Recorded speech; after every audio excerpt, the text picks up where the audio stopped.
Sometimes real life is stranger than fiction. This is a reality trip with Ben Fama Jr.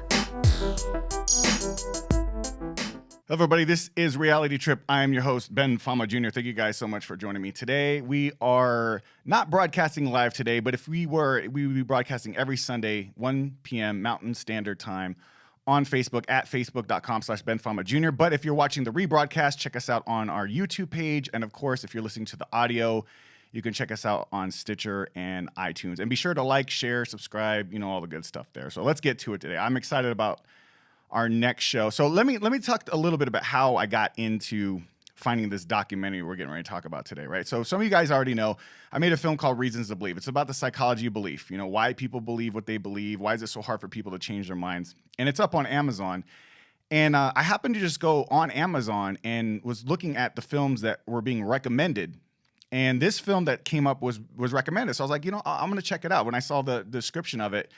And briefly, if you guys remember that story of Harold Camping, the guy who tried to predict the end of the world, which obviously we're here, it didn't actually happen. But if you see the guy who predicted the end of the world, this film is about actually that story and why it was so hard to change people's minds. And what I really loved about the film, and we're going to get into this, is they went into the neuroscience of it and actually talked about stuff. And there was even things in there that I wish I had put in our film. So I was really excited. I wanted to reach out to these filmmakers. I think they did a phenomenal job about making this film. And I'm really excited to talk about this film. So let's get into it right now. So the film is called Right Between Your Ears. The documentary is called Right Between Your Ears.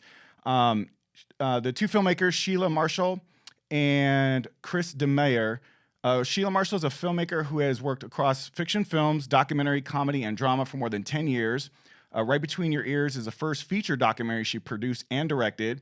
Kris De Mayer is co-producer of Right Between Your Ears and also a neuroscientist who is currently working at King's College London. So please, with no further ado, help me welcome to the show, Sheila and Kris. Guys, how are we doing today?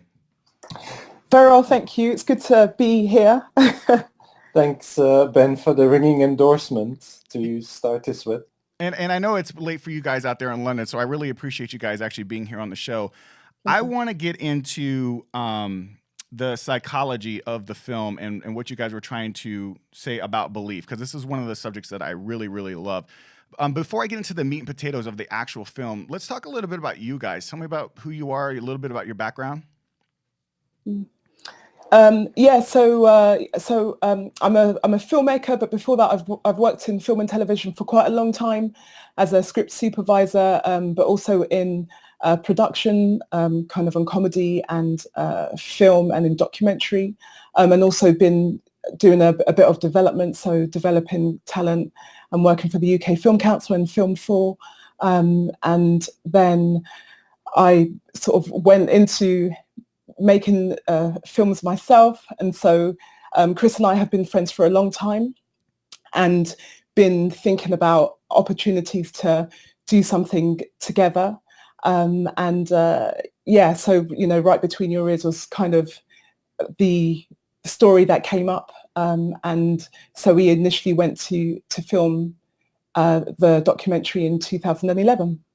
Beautiful, beautiful. Kris, you're a neuroscientist. Talk us a little bit about that.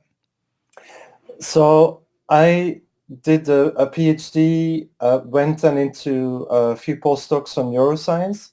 And as I was doing that as a neuroscientist, I was also getting interested in the stuff that was happening online from like early 2000s, the hanging Chad election with Al Gore, 9/11, the invasion in Iraq, were the first episodes that people started to play out big political controversies online, and that you actually saw people discussing with people with the opposite opinion and getting gridlocked in the things that they were talking about. And so as I was doing that neuroscience stuff, and at the same time, I was doing this just as a citizen, this following of what is happening online, I started to merge the two more and more together. And so I became interested in those controversies from what I knew about how the brain works. And so then I was talking with Sheila about this, and we were starting to look for stories that would allow us to bring out the neuroscience knowledge. And as Sheila said, when in 2011 we came across an article about the Harold Camping believers, I said to Sheila, I want to know what goes on with them when they go through that whole period of becoming convinced, and then the date happening, and then see what happens with them afterwards. And Sheila said, yeah, well, let's go and make a film about it. And so we did. I love it. I love it. So so let's go into the backstory a little bit. For some people that may not even know who Harold Camping is or some of the backstory, give us a little bit of insight about what it was you guys were coming across. Who is Harold Camping and why does this matter? So anyway, do you want to? No, you go. Okay, so the article was about this group of people in America who'd become convinced that they had a date for the end of the world, and the date was 21st of May, 2011. And so, yeah, like Kris explained, this was a group of people who'd become really convinced of something. And, oftentimes we have strong feelings about issues that are close to our heart, but there isn't specific, we don't necessarily go through, it's not kind of as clear cut, where you'll be convinced of something and then you'll have a test of your belief and then, experience what comes after that. If it didn't happen, what would then happen to that, that conviction? Help me a little bit. And so, in brief, the story is about the feeling of being right and why we find it hard to handle being wrong. And so as we explain, we tell it through the story of this group of people who become convinced that they have a date for the end of the world. But what it's really about is how once we go along with believing something, how we can become more and more convinced of that. And then we look into that discomfort that we feel when we realize we're wrong about a conviction, or, when evidence comes along to show that you're wrong, or when you realize you've hurt somebody. And that kind of discomfort is what social psychologists call cognitive dissonance. But we also explore the neuroscience. And so at UCLA, there were a group of people, scientists, who had explored questions specifically about belief. And so, yeah, which Kris can tell you a little bit more about that. Yeah. So it was really what Sheila mentioned already about test of belief, is that in those debates that I had been following online for a long time, there never is that clear moment of resolution. And we thought, like, okay, these people seem very convinced, seem very sincere, but on that day of the 21st of May, they are going to have to find out whether they're right or wrong. So they will very clearly, not because someone convinces them, but because according to their own belief system, they will find out whether they're right or wrong.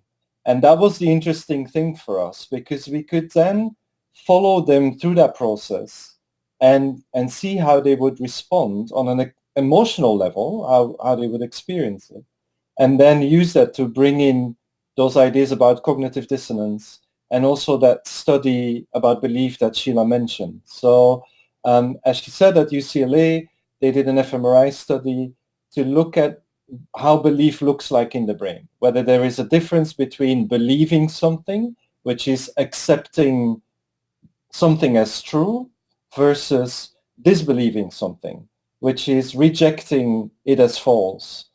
And then they tested this distinction between believing and disbelieving for different categories of belief, factual beliefs, religious beliefs, ethical beliefs. But they also tested it with different groups of believers, a group of atheists, dedicated atheists, and a group of dedicated Christians. And they noticed in that study that there really wasn't any difference at the group level between the atheists and the Christians in the way they accept things as true or reject them as false. Even though when it comes to religious beliefs, they are, of course, giving the opposite answers to religious questions. And we wanted to use that study as a way to talk about how belief looks like inside the brain. And so one of the interests that we had when we went out there was to find a couple of people who would be interested to go into the brain scanner, and preferably before the date and after the date. So as we started doing that, So actually, maybe we should first talk about our first meeting with Harold Camping. So Harold is the CEO of Family Radio, which is the place where this May 21 prediction originated. And he's been looking at this for many, many years. He's been first constructing a calendar of the history of mankind. And once he completed that, he thought, well, if I can use the Bible to look back into history, I can also use it to look forward into history.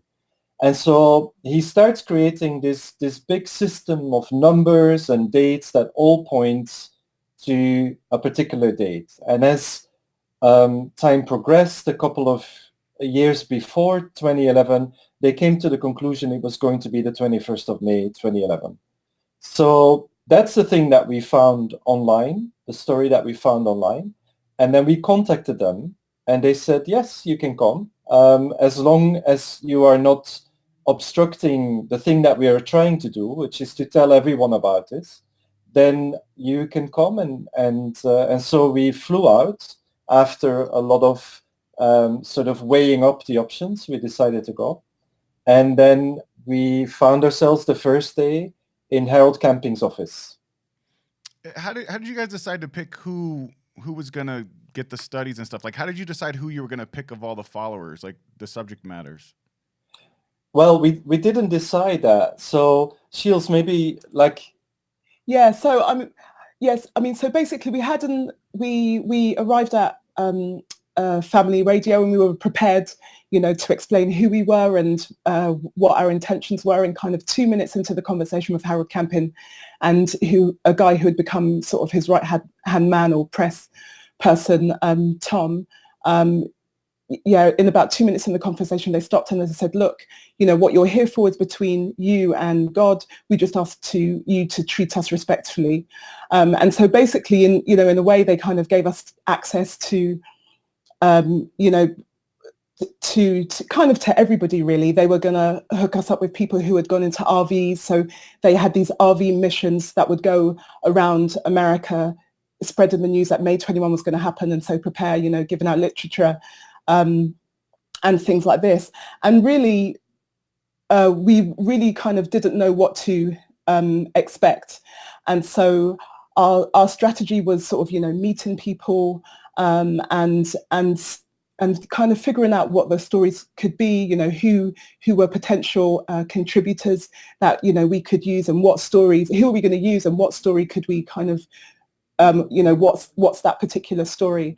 And so during the course of because we were there for 6 weeks, we would have, leads say, oh yeah, these guys are really interesting because, one believes, one kind of doesn't believe, and one of them sort of on the cusp. But that sort of fell apart because one of them, that his family were going to travel to Canada, to experience May 21 in Canada. So that story sort of fell apart. And so it was really a bit of a scattergun approach, where we would just meet people and kind of follow those leads to a degree and see what it would lead to. And so in the end, actually, it meant that we had over 100 hours of footage, and we've really weaved that down to 62 minutes. Yeah. With regards to your question about how did we choose who would go into the scanner? Well, we were just asking people, like, would you be interested to do that? Like, for instance, the 3 guys that Sheila just spoke about, we tried with them, but that fell apart. And then we tried some others, but it's really hard to give people a reason for why they should spend one of the last days they have on this planet in a scanner. So, for instance, we asked one person who's in the film, Sue, we asked her and she said, well, normally I would do this, but I've just got 2 weeks until the end. And I was standing in my garden this morning and wondering if I should actually put the flowers in this year. And so I'm not really up for this right now. But eventually we found one guy who was a philosophy student at Berkeley University. And he was really interested in that, how belief does look in the brain. And so he was willing to go into the scanner, and we took him then to UCLA and he did the study. Yeah, it's amazing because some of the stories are so powerful, especially I think it was Sue, the one that had a job for like, what was it, 16 or 20 some years or whatever, and she left it. Like, the stories are amazing, and I think that's the one thing that it's really amazing about what you guys did is you did both. You had the story and the science, so you're following these people along on their journey, and yet you still also have the science to actually show what is actually going on. You're looking at the actual process of what is it that's going through their mind. So one of the questions I have there when you brought in the experts is, what made you decide to bring these people and these experts in to talk about that science? So we brought in two social psychologists, Elliot Aronson and Carol Tavris, and the reason why we knew about them is because Elliot was a student of Leon Festinger, who was the person who came up with the theory of cognitive dissonance. And he has a foreword in the latest edition of Festinger's book, The First Study in Cognitive Dissonance, which is called When Prophecy Fails, where Festinger did something very similar. He joined a group of people who were expecting that a UFO would pick them up on a certain day, and that immediately afterwards, the Earth would be rocked by a massive earthquake. And so Festinger joined that group in order to ask the same question as we were interested in. How is it that people become very convinced of something, and then how do they respond when they have to deal with their conviction being not happening? And so we then found that Elliot and Carol had written a book called Mistakes Were Made But Not By Me. And it's a marvelous book. It's about how cognitive dissonance affects many different areas in life. In the judicial system, where people get locked up innocently in jail, or in the medical world where doctors operate a patient on the wrong side and then can't admit that they made a mistake.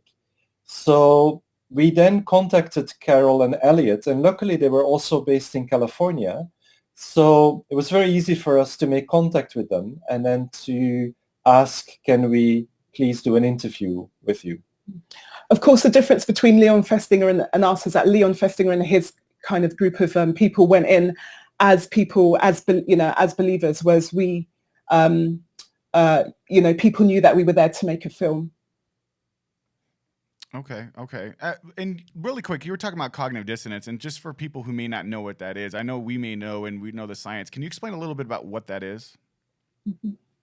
So cognitive dissonance is a state of, first and foremost, is a state of emotional discomfort that you feel when your core beliefs, your deep convictions are being challenged, either by something that happens around you, something that tells you that you did something wrong, you made a mistake, you hurt someone, or by another person that is challenging you with that. Like if you have a debate with someone and that person puts a tricky position to you and you don't immediately know how to deal with it, then you will experience cognitive dissonance. That negative feeling of sort of confusedness and discomfort will then set in motion a process whereby our brains try to find a way out. We try to find an additional reason or a counter argument to reject the idea that we did something wrong or we did something hurtful. And so over time, it will lead people to sometimes change their beliefs from, if an original belief is fairly weak, then dissonance can drive your belief in a certain direction. And then when your belief's very strong and you're being challenged in that belief, then it will actually lead people to double down on their beliefs, because any moving away from that, any challenge to it, introduces that discomfort, and you will try to reason your way away from it, back to the state where you previously were. Which is why in most situations when you give people the facts or no matter what it is you try to tell them, it really doesn't matter. The emotional reasoning of why they think that they're true holds prevalent over facts, correct? Yeah, that's a possibility. Another possibility is that let's say you realize you've done something that's hurtful to somebody, and then you really kind of think, that's a disaster. What have I done? I'm such a bad person. So you kind of over own what, or kind of over own what you've done. Like I'm an evil person, and so both extremes are quite unhelpful. The one that says, no, it's not me, it's you, you're wrong. And the one that over-identifies and says, oh, I'm such a wicked person. And that can in its own way sort of be equally unhelpful. And so Elliot Arrington and Carol Tavria sort of present a third way, as it were, which we speak about in the film as to how we can helpfully respond to the experience of cognitive dissonance. And I thought you guys did a really phenomenal job. If you guys see the film, they actually go into this in depth. So I really want you to check that out for that exact reason. So let's go back to the story just a little bit here. You got people getting ready to prepare for what they believe is the end of their life here. That's a pretty daunting experience. And yet some people can look at these people and say, well, that's just silly. That's just stupid. Why would people believe these type of things? But the reality is not everyone that believes things are stupid. There's a process that's going on.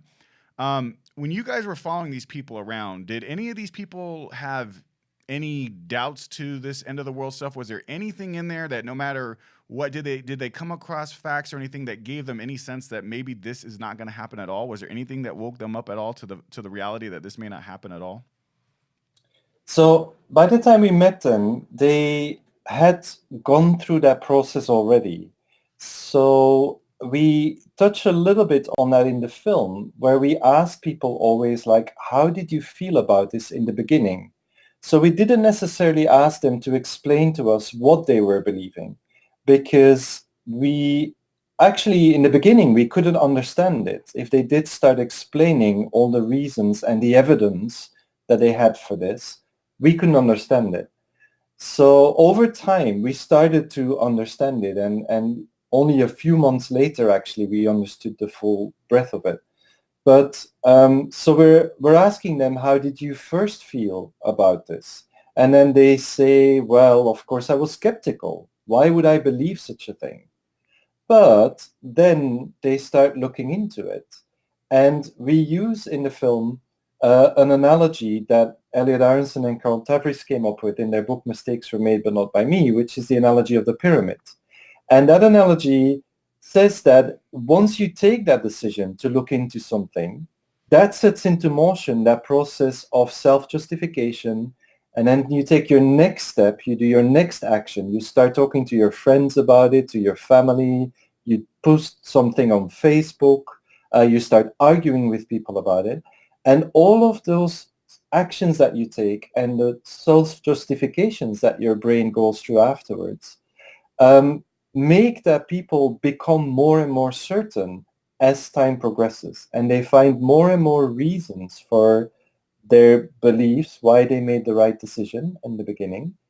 And so all of the people that we interviewed showed, or at least all the ones that ended up in the film, some of them couldn't really tell us anymore how they first felt about it, but most of the ones did. They told us, well, in the beginning I felt really skeptical, and then over time I started seeing this differently, and then in the end I was really certain. So by the time we met them, they were by and large in that position of certainty. They were at the bottom of that pyramid.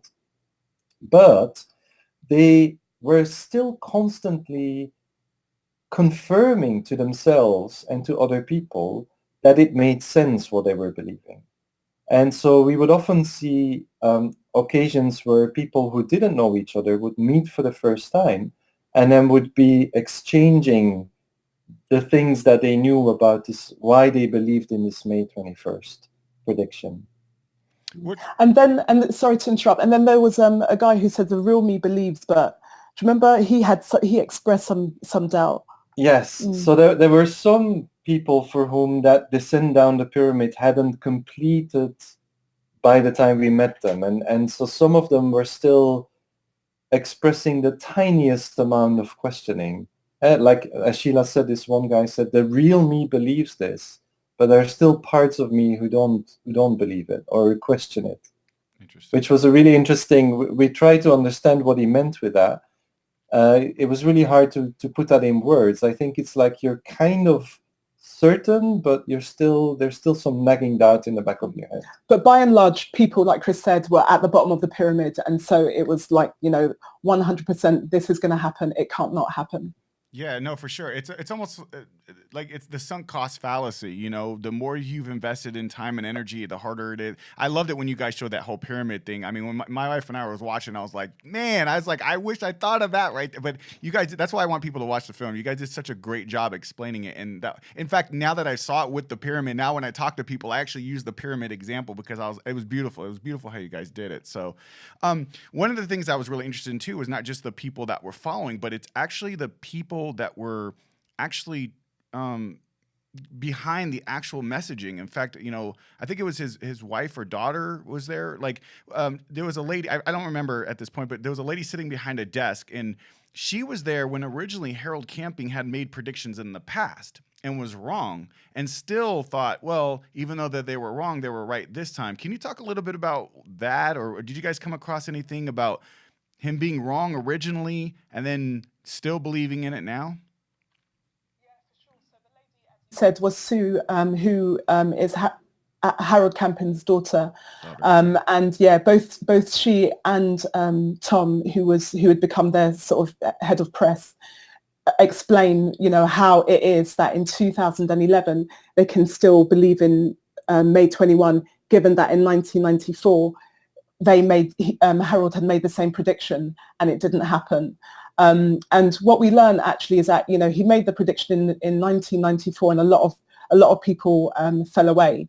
But in 2011, the explanation was kind of, there was so much we didn't know, and we know so much more now. And so now there's no way that it can not be wrong. So it was kind of like an information deficit that they alluded to, the idea that they didn't have all the information then, but they definitely do have all the information now. And that's how they seem to justify believing in it again. Yeah. I think one of the reasons why we put that scene in the film is that we wanted to get across that being wrong in the past and having learned from that mistake in the past can actually make you even more wrong in the present. Or make you give you a stronger feeling that you've got it right this time. And that stronger feeling might still be mistaken. You might still actually be wrong in actuality. And it's something that I had also observed in all of those online debates that go on, where we disown the beliefs that we had in the past and that we don't believe anymore. But we say, yeah, but this time round, I really got it right because I've got so much more evidence than I had last time. That's mind-blowing to me, because that's the one thing I feel like I'm always, and I probably shouldn't do this because I'm always arguing with people about this stuff all the time, and it's probably entrenching them in their beliefs even more. But one of the things I guess I didn't understand, I used to be a believer of many things, conspiracy theories, religion, spirituality, and it was when I kept every time I kept trying to figure out if these things are true, I kept realizing I was wrong, which is why it's hard when I see people that say, well, that they were wrong, but now it reinforces it. So why is it some people can't accept it even when they're wrong? Why is it some people can be wrong and be like, okay, I'm going to change my mind, but other people, why does it entrench them even more in their beliefs? That's what's hard for me to understand.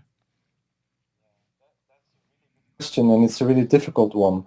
So let's talk about sort of the 90 to 95% of the population first, and then about the remainder.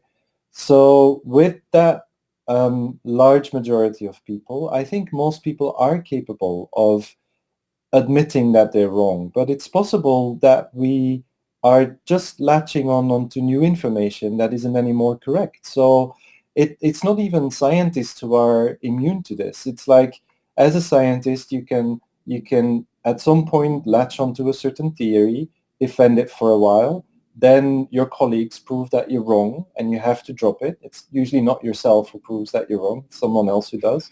So you drop it, and then you might latch onto another one. And you might say, well, now this time I've got even more evidence than I had last time. And so it's possible that we're all going through these cycles of adjusting our beliefs, and then in the process we might latch onto another one. But I think most people will then sort of still be able to say, well, I was wrong in the past. Then there seems to be a small minority of people, and I said 5 or 10%, I don't know what the actual number is, but 5 or 10% of people who say, I'm never wrong. And what sets them apart, we don't really know. It's got probably something to do with personality, with I mean, we have, for instance, a president in the White House at the moment who has a very, very tough time ever acknowledging that he's wrong. And one of the things that in another psychologist in a book about evil talks about fragile high self-esteem. He talks about a subset of people who think very highly of themselves, but who have uh, whose high self-esteem is fragile. It needs constant feeding from the outside world, from people around them, from the things that they do, the esteem they get in the eyes of others. And then when something suggests that they might be wrong or they might have done something hurtful, those people lash out. The reason why Roy Baumeister is the name of the psychologist, introduced this idea in his book about evil is because he said, actually, most violent criminals in jail fall into that category. It's not that violent criminals enjoy hurting people. There's only a small minority of violent criminals who enjoy hurting people. The majority of them are there because they lost their temper when someone insulted them or stepped on their trainers or something like that. And that's sort of on the extreme end of that, having to lash out at anything that might criticize you.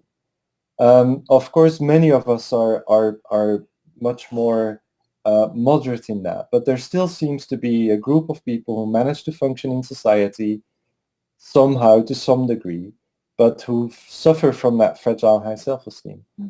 But I think, sorry if I might add to that, the helpful thing about mistakes were made but not by me is that in that book, there are examples of people who have, denied the evidence and stuck to their guns.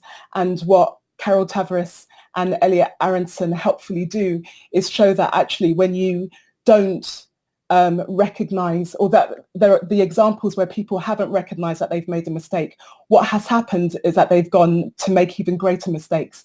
And there are also examples of people who have recognized their mistakes, and their reaction was, okay, so what can I do now so as not to make that mistake again? And so sometimes looking at the consequences of what we've believed, and taking responsibility for those can sort of bring us, can make that big difference. So I think they, helpfully show that, actually showing the consequences of people who have recognized a mistake and those who haven't is something that's helpful for the rest of us to see. Yeah, and Sheila, I'm so glad you said that, because so many people always get on my case like, why is this so important to you about what people believe and what they're doing? Why don't you just let me believe what I'm going to believe? And I was like, because some beliefs create harm, and some beliefs create more harm than others, or some probably doesn't create as much. But the consequences of the decisions that we make and what we believe about our worldview, and this is not just limited to religion, spirituality, whatever. I mean, here we're talking about somebody who had a religious belief, but this is political ideology, like you're bringing up. We have a president of the United States right now who's the same way, and this could lead to serious consequences that we don't even know. Now, hopefully it doesn't. Hopefully we make it past these 4 years, but it's a deeper problem in society that I see happening now. And I see that we're losing the ability to not losing, but we're not really taught the ability to critically think about our decisions and what we believe. And again, it doesn't have to be just about religion. And I'm glad you brought up the point earlier, like it didn't matter if it was atheists or religious people. This is a problem of our processing, how we actually think, the way that we believe. And I'm really glad that you guys were showing that example. And we're not just trying to pick on believers. We're trying to get you to understand that there is consequences for your actions. So we're keen in sort of letting the story bring that out. We didn't have to mention that. It's simply by what happens in the film that people who watch it come and tell us it's so important for the consequences of our actions, and our actions often follow from what we believe. And it's very funny because in the film, when Harold is justifying himself after May 21st in the press conference, at some point he brings in the financial crisis. And some people look at it and say, oh, he's justifying himself. And of course he's justifying himself at that moment. But he's also right when he says people who followed May 21st and turned out to be mistaken because of what I said, they're suffering a little bit. But all the people who suffer from the financial crisis are much worse off. And that was a certainty of a whole group of bankers and financial service providers who had created a certainty that what they were doing was risk-free, and that the economy was growing in a way that, and the housing prices were rising in a way that could do nobody harm. And in fact, they were creating a giant pyramid scheme. And when that collapsed, lots of people were adversely affected by it. I mean, we're probably even seeing the fallout of that in the populist uprising from the last couple of years. You know, that's interesting because that's what people usually do when they're wrong about information that I find all the time, especially when it comes to prophecies. They'll cherry pick data or information to still hold on. They were so certain about the way that they prophesized the end result, and yet what they rationalize may not have anything to do with the original prophecy that they had. You know, when one of the things I used to believe a while back was the whole December 21st, 2012 thing, you know, the Mayan prophecies and the, 2012 stuff. And I think that was my final straw for me. Like, I'd already started coming out of my beliefs. You know, I was already starting to be skeptical about a lot of it, but I still had this little thing in the back of my mind. Well, maybe Nostradamus and Terence McKenna and all these people are correct about 2012. But when that day came and went, I had to draw a line. I said, this is not correct. But I still have people to this day arguing with me about 2012 and saying, well, it was the beginning of a new age, and they didn't really predict the end of the world. It was actually that, like, there's all these rationalizations for things that just fit whatever they can into the, it's like they just can't accept it. And that's why it's so hard for me just as an individual, and why I'm so adamant about this, because for me, that was enough. That was like, okay, look, I can't keep believing things that keep being wrong and wrong and wrong. And when I see people still being wrong and still being caught in there, even though I understand it, it still blows my mind that we still get so entrenched in how we think and what we believe about that. And I don't know what the answer is. I don't know how we get people to think. I don't know how we can get people to realize that the processes that they're using. Did you find that anybody after this, or whether it's in the film or not, or outside of it, did you find anyone who kind of came to some sort of realization like, wow, this was not the correct process for me to use, and why did I believe this guy? In the film, that's exactly it, because one of our contributors, she says, how did I get into this? I used to pride myself in someone who wouldn't fall for things like this. So how did this happen? And so, obviously the film doesn't look into why they decided to go along with it, but what happened once they go along with it. But actually, as a movement, if you want to call it a movement, as a group of people who believed in that specific thing, eventually all of them said, this wasn't right. So Harold Campin eventually, and Family Radio, put out a statement saying that they were wrong to have made this prediction, and that people should see them as an example, never to make this, this sort of prediction again. But obviously there are other people. So I think even in October of last year, there was one guy in Australia who made a prediction, but he's a real sort of minority. Yeah. So what actually happened, and it's interesting because it's in parallel to your own experience that you described with the 2012 prediction, is that at every fork in the road, more people peeled away from this date setting. So from all the people that we met, about 2/3 did not follow Harold's original readjustment. that pushed everything back 5 months, which was very kind of expected that he would do that because they had the 2 dates anyway. They had May 21st, Judgment Day would start. October 21st, it will all end. And so then when May 21st doesn't happen physically, what happens is first the spiritualization, which is exactly what the people that you're talking to with 2012 are also doing. They say it's the dawn of a new era. So whatever you predicted physically didn't happen, you put that to the spiritual plane and it still happened. It's what the Jehovah's Witnesses have done for many years, for instance, as well. And then, but then only 1/3 of people went with Harold at that moment and went for that prediction of 21st of October. And the 2/3 of other ones started to pull out in different directions. Some, like as Jane says, took responsibility for what she had, for her role in putting out this message. And other people were sort of in between those two positions. Mm-hmm. And then when October 21st doesn't happen, there's again a split. And then in March 2012, Harold puts out that letter, Family Radio officially repudiates itself, pulls itself away from a branch in Philadelphia that had a different preacher that was their local preacher, but they had been listening to Harold Camping. And so that group then were the only ones who were still hanging in there and set a date in May 2012. And then that doesn't happen, and they set another date in 2015. But every of these moments, there's a fork in the road where some people decide to go left and some people decide to go right.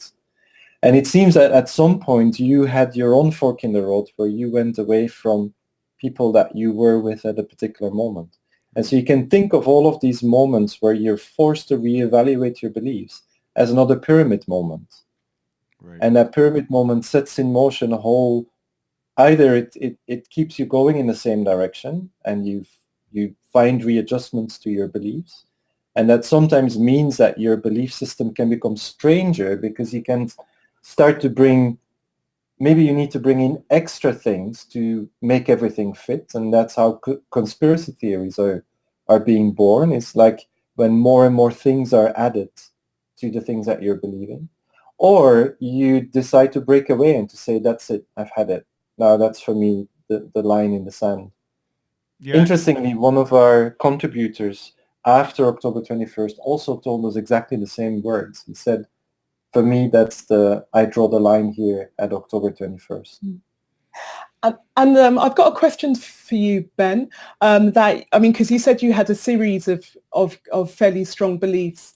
Was there something else that made it difficult for you to let go of a belief? And was there something that kind of was there anything that happened around you that sort of made you really want to hold on to that belief and the idea of being right about something other than what you saw as the evidence justifying believing in it in the first place? Yeah, you know what's weird? I always try to go back and try to backtrack. I do this with my wife all the time. Like, what actually made me change my mind? And so for me, I was actually just trying to actually prove the things to be correct, right? So for example, my spiritual beliefs that I thought that I believed about, existence and reality and some of the conspiracies I used to believe in, I was actually just trying to prove them. So I would go out and, everybody says they do research. So I would do research. Now here's what's interesting, right? One of the premises that I used to have was this blending between spirituality and science. I don't know if you guys ever seen the documentary, What the Bleep Do We Know? I'm good friends with Betsy Chasse. It was this blending of spirituality and science. And my goal was to try to figure out, how do I blend the two? That's what I was originally trying to do. I was like, okay, well, I'm going to find out both. But what's interesting about that was when I was trying to figure out the connections between both, I kept running into the actual science. And so I was trying to prove spirituality, but I kept running into science. So there was no one really debating me. In fact, this is why I'm so adamant about this. There was nobody telling me I was wrong. Nobody around me would tell me I was wrong. I never once in my life ever did anybody tell me when I believed in God, that I believed in spirituality, not one person ever confronted me, ever. It just happened to be that I came across information, Michael Shermer, who's in my film, he's a well-known skeptic. I kept coming across people like him and Richard Dawkins and other people. And at first I was really uncomfortable. I was like, like this doesn't seem like it's correct. And I don't know what it was. There was something about the way the argument was presented that seemed to me that it was more factually based. And when I went to go do the actual research to find it, which is what I do all the time now, I realized that the things that I thought were not correct. And I wanted to have this, I can feel that cognitive dissonance going on in my head. But there was something about like wanting to just know the facts and wanting to question what it was. And I think what, like I said, pushed me over the edge was the 2012 eventually. Like I was already becoming a skeptic. I was already starting to feel uncomfortable. This wasn't an easy process, but I was tired of being wrong so many times. Like literally I was wrong about weapons of mass destruction in Iraq. I was wrong about like spirit. There's so many things I became wrong about that was like the final straw for me. And just probably like the people that were following Harold Camping, you're just like, how many times are going to be wrong? And so my fear is that I'm going to be wrong. So literally, I wanted to figure out how I was wrong about this. You know what I'm saying? So that's what it was for me. It was this painful realization that like, if I'm wrong about this, what else am I wrong about, right? Which I know other people don't do that. Some people do. So that was kind of like my process. It's much more in depth than that, but if that makes any sense, there was nobody arguing and debating with me about it. It was me wanting to know the actual truth. And then when I kept being wrong over and over and over, I was like, well, what else am I wrong about? And that's when I started going in depth with everything. I questioned literally everything that I believed in. And when I did, I was just wrong, and I started to accept it, and it was uncomfortable, but I felt like it was important because I was like, man, how many times am I going to be wrong about the things that I believe? You know what I mean? And how many times are you going to keep following a prophet? How many times are you going to keep following a cult member or some spiritual person or some political leader? And if you study this stuff, and you study history, you see these ideologies and these beliefs over time, it starts to paint a picture like, wow, you got to be careful about the things that you believe in the way you think. Does that make any sense about? Sense. It like your story sounds in that difficult process of coming to realization sounds very similar to there's a recent podcast. I think it's titled something like the only paid climate skeptic to change his mind or something like that. And it's a guy who works for the Cato Institute, and he at some point in a discussion on live television with a climate scientist, he's put on the spot. And his response is not to rationalize that. He actually does what you did, and he goes looking for what he was believing because he wants to prove to himself that what he's putting out there in the world is correct. Right. And then, of course, if you really start looking at scientific evidence and you compare that to the talking points of things like the Heartland or the Cato Institute, then you are going to notice a discrepancy. And so over time, he also started to realize more and more that he was feeling massive discomfort at the discrepancy, the difference between what he was saying as a media-facing climate skeptic and what the science was saying. It took him 5 years to complete that process, to really go from that first moment where someone puts him on the spot to finally leaving the Cato Institute. And he now started a libertarian think tank to bring climate change to libertarians. Right. And I think that process of actually being wrong enough, and the very first thing I was actually wrong about was I had a deep belief, like a lot of people in America, about weapons of mass destruction in Iraq. I think a lot of us believed it here, but I was insistent upon it. And then when I first found out that it wasn't, it kind of sent me on the opposite edge, though. It sent me down this conspiracy theory route where I started watching, Fahrenheit 9/11 and Loose Change, and like that's the problem is that I just kept confirming what I wanted to believe about reality, and I would just keep finding things that were what I wanted to believe, and I started to notice, like towards the end of these beliefs, that believing one thing, I was more prone to believing other things. So if I was more likely to believe in all the stuff I believed, growing up, I started to realize I was very susceptible to believing David Icke and Alex Jones and all these other types of people, but I never really took the time to look at the other side. I thought I was informing myself, but I realized I was just entrenching myself over and over. So there was this fear that, what if I'm wrong? And I thought I was going down the right path. I thought I was going down, you know, when I heard David Icke and Alex Jones and conspiracy theorists, and I believe 9/11 was an inside job, you know. But when I started to realize I was wrong, that's when I started to be like, okay, it took me more times than just one time being wrong, I guess. You know what I mean? Weapons of mass destruction was already wrong. I believe the world was going to end in 2000. I thought that 2000 was going to be a whole shift in conscious thinking and stuff. I was wrong about that. So I think you're wrong enough times and you're aware of it, you start to question it. Like, okay, what else am I wrong about? And that same wanting to find out if these conspiracies were true, or knowing the truth, or enlightenment, or spiritual whatever, you know, same reason why people go to church. They think they're going to the truth. That same drive to want to know the truth is what caused me to push myself past the discomfort and say, okay, do you want to know the truth, or do you want to feel comfortable? And I don't know how many people are willing to do that, but I was so uncomfortable with being wrong that I went to go find it, and I was like, wow. And I just became obsessive compulsive about it. That's why I made films. That's why I'm talking to you guys, because you don't realize when you're in that bubble. And that's what I'm saying. Not everybody's stupid. Like, I get frustrated with people. Believe me, I get frustrated with beliefs sometimes. But when I was in that, I didn't feel like I was stupid or dumb. I just didn't know. I literally just surrounded myself with people and ideas that I didn't question.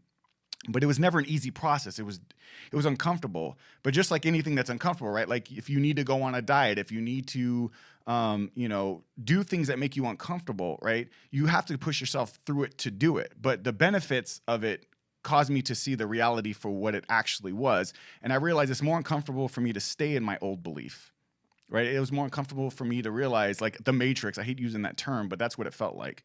You know, the red pill, blue pill. But once you took that pill and you came out of it, there was no going back. And that's what I love about the film is you notice that it wasn't better outside of it. It's not that it wasn't better, but you had to deal outside of the Matrix for what it is. And I wanted to know what it is at this point, no matter wherever the truth led me.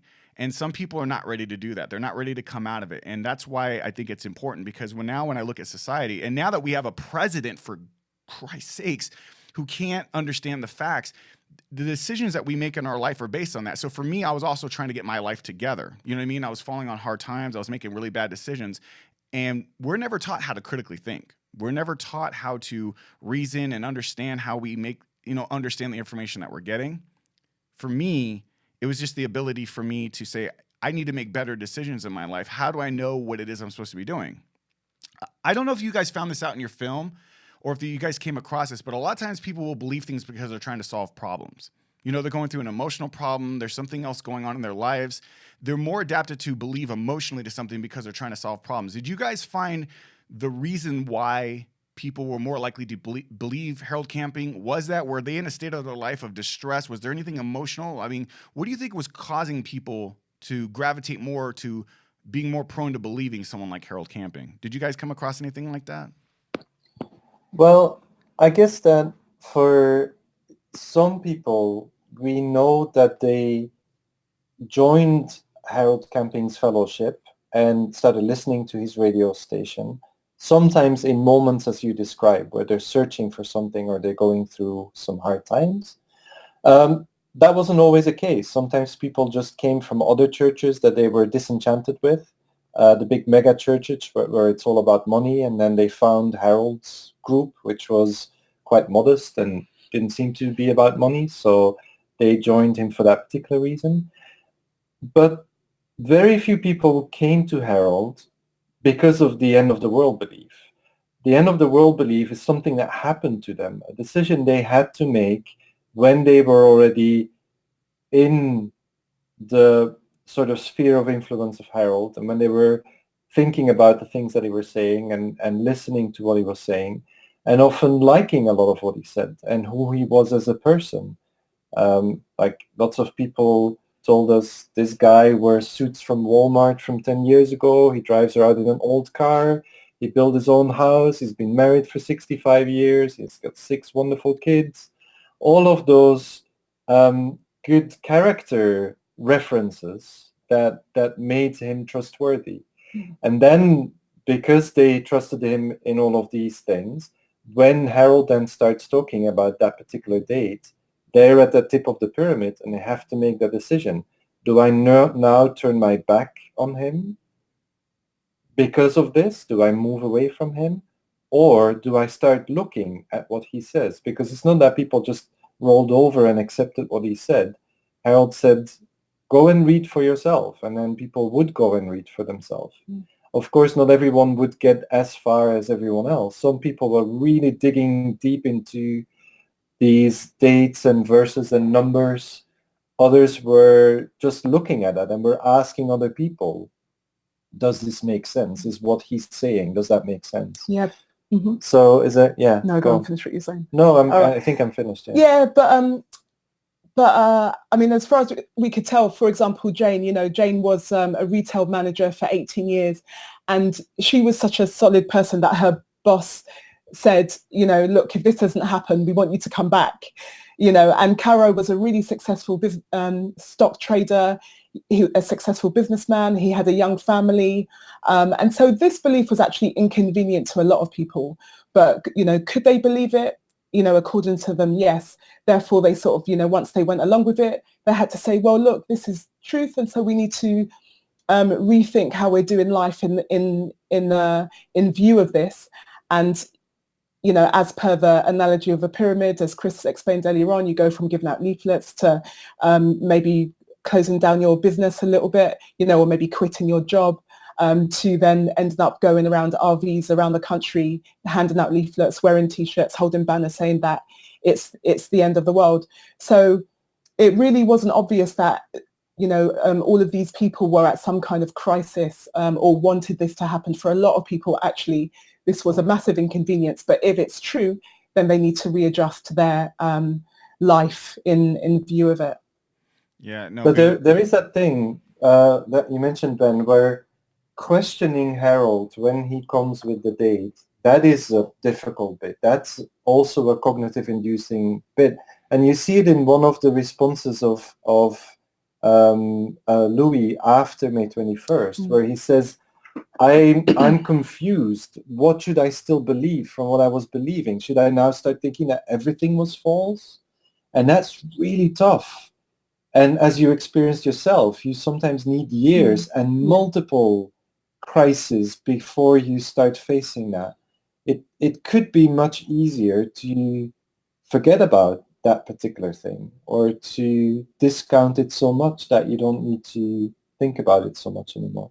We're all trying to get over the bad decisions we made in life, and we can do so in multiple ways. There's in mistakes were made, but not by me, by Tevers and Aronson. The last chapter is about coping with that dissonance, and for those people who don't find a way out, it leads to long-lasting regrets. And that's a state that you can't be in. You have to get to some new kind of resolution, a new way of being with yourself, of being with people around you. Yeah, no, I totally agree. I could literally spend hours. I wish I had like 5 hours with you guys to just sit down and talk about this, because that, and that's the thing. Okay, so before I go any further, because I know we're running out of time, I need to wrap up here, unfortunately. When people watch this film, what do you hope that they get out of it? You want to go? A couple of things. So we really wanted to bring the story of people who are going through this to make the science more relatable than if it was just science. That's one of the things we wanted to do.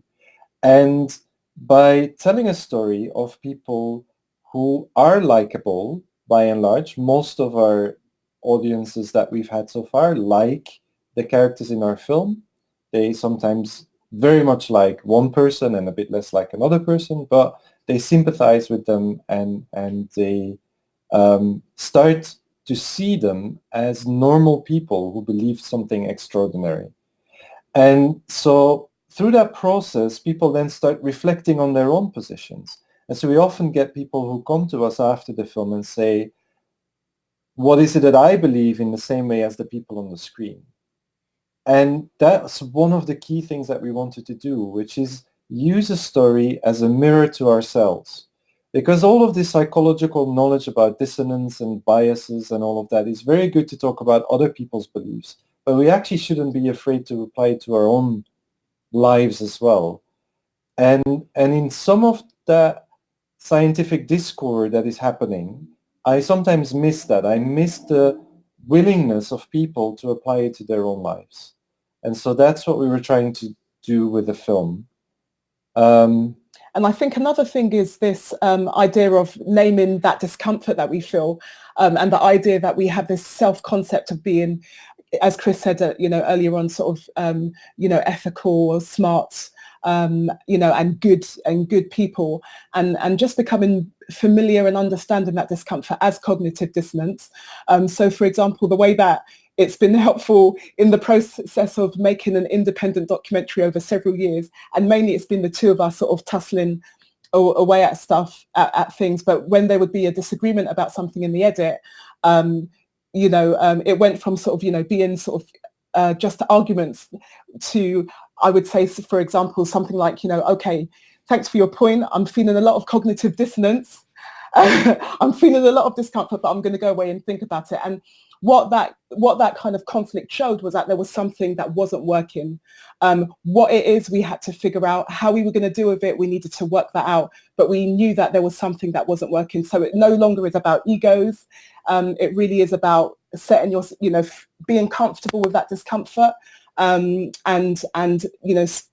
keeping the main thing, which is, this is a problem with the edit, and how are we going to fix it? Why isn't it working?